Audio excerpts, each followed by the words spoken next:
It is time to rise and shine. Good morning. Thanks so much for being here with us on Up with KREM. I'm Tim Pham. And I'm Channing Curtis. Thanks for joining us on this Monday, the start of the week. You know, we're getting a fresh start. And get this, everyone, warmer weather is finally in sight after all of those weeks of extreme cold. Yeah, now it's going to the east, Yes. East Coast. We'll keep the warmth here. Let's head outside to meteorologist Jeremy Lagoon now to give you a look at the forecast to start your work week. And Jeremy, I know I got my ice scraper out this morning because it is still cold this morning. Oh, yeah. Yeah, it's still rather frosty out here, so if you parked outside, I would allow a little extra time to scrape those windows because temperatures are hovering on the cold side. And believe it or not, Spokane and Coeur d'Alene, kind of the warm spots early on today, but we do have some patchy freezing fog. Notice Omak down to about a quarter-mile visibility. Similar story there in Deer Park. Coeur d'Alene at about a half-mile, and as you make your way over toward Ellensburg, you're looking at some pretty dense freezing fog there as well. So if you're traveling along Interstate 90, just know that that's going to be the case. Temperatures on the mild side in Spokane and Coeur d'Alene relatively, because look at Moses Lake or Sandpoint or even Wenatchee. Temperatures down in the single digits in parts of the inland northwest. That does include Deer Park.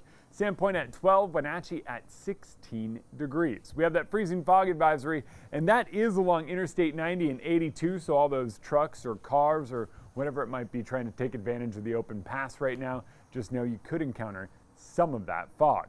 When we zoom out though, that's really about it. Not much going on in terms of energy on the radar, but that's good news as we head through the day. Things are going to remain rather calm until we get that next shift in our weather pattern. And what happens is a little bit of cloud cover through the middle of the day. We'll see a couple of breaks in those clouds by this evening. And then what we wind up getting is our next shot of moisture overnight tonight, tonight into tomorrow. So by Tuesday morning, we're looking at the chance of a little bit of a wintry mix and then some scattered showers throughout the day as our temperatures really start to climb. We'll be back up above freezing and in a big way tomorrow and headed into the middle of the week. So believe it or not, right now, it's as cold as it gets. Temperatures near freezing later on this afternoon under mostly cloudy skies. Taking a live look now at Snoqualmie Pass, the pass is back open to all traffic after being closed for days due to record snowfall. So the closures not only impacted travelers, but semi-trucks that were carrying mail, food, and other goods as well. Yeah, and vehicles parked on the side of I-90 for hours, waiting for news that the pass was clear and safe for travel. Icy roads and high avalanche danger forced the Department of Transportation to close the pass until they could get conditions safe enough for drivers. So some drivers were obviously frustrated, but they stayed patient until things were clear. So it was a whole mindset getting up today about relax, it's going to be frustrating, it's going to be a zoo, and it's going to come out okay. WashDOT is asking drivers to follow the designated slower speed limit. They also stress that just one crash could block the road and stop traffic all over again. But the opening means goods on trucks can get to their final destination and back onto store shelves. So now take a look at your screen. These are photos from KREM 2's Whitney Ward showing empty grocery store shelves at a Spokane store. I know, it's unbelievable. And you can see that the produce shelves are definitely the most affected there. So Spokane stores now feeling the strain after the past closures kept delivery trucks in western Washington. So this morning, KREM 2's Nicole Hernandez is telling us more about how shoppers are reacting into walking into these stores and seeing some of the shelves empty. Good morning, Nicole. Good morning, Channing. Tim, like you mentioned, kind of shocking to see all of those empty shelves in grocery stores. We're right now behind Rosar's up here on the South Hill, and just about 3 minutes ago, take a look, we had a truck pull into the loading dock here full of supplies to start heading into the grocery store early this morning. Weekend shoppers couldn't find the things they need though because of the past closures and lack of supply. So people walking into stores will see empty shelves. Management at Rosar says they had a shipment scheduled for delivery Wednesday night, but the truck hauling the store's specialty and organic products wasn't able to get through the pass. One shopper says seeing unstocked shelves does not feel right. Looking down some of those aisles, I just kind of walked down. It was almost an apocalyptic feeling. Like the water was almost completely out and frozen food was very down. Now, grocery stores are now playing the waiting game until trucks arrive with supplies. Obviously, back out here live, you can see one truck arrived here at Rosar's this morning. There is a possibility of more trucks arriving throughout Spokane because the pass did reopen last night, and Governor Inslee also waived truck driving hours in order to help get essential supplies across the state. In Spokane, Nicole Hernandez, KREM 2 News. Great to see those trucks arriving. Well, as a reminder, Cougs will not be back in class today or tomorrow.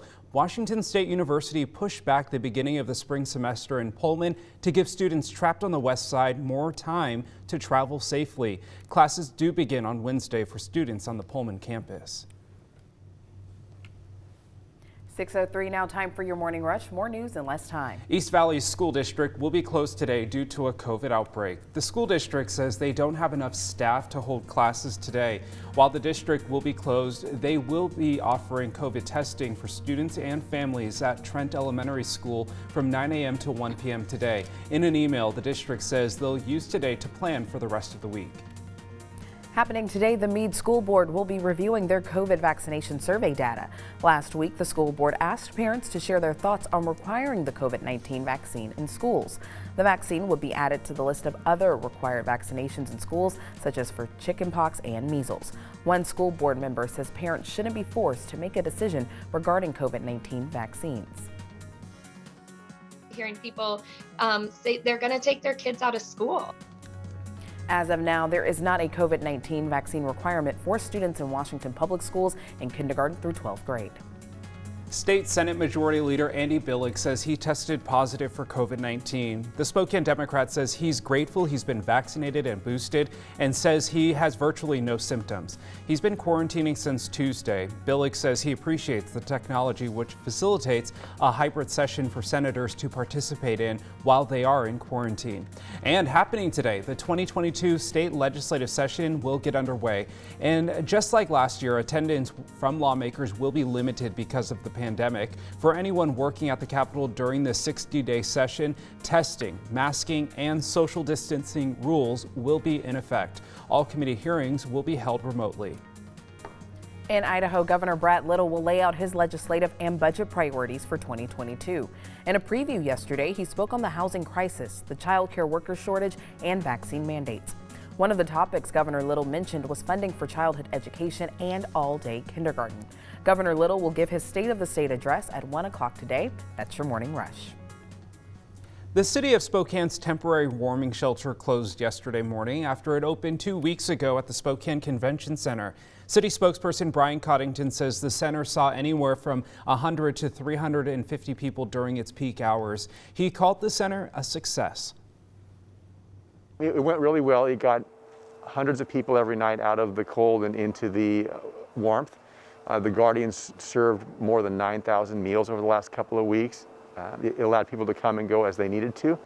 The Guardians Foundation, who helped run the center, connected people with other shelters in the region so they would have a place to go after the center closed. One man showed up at the center to stay warm and actually ended up volunteering to help others.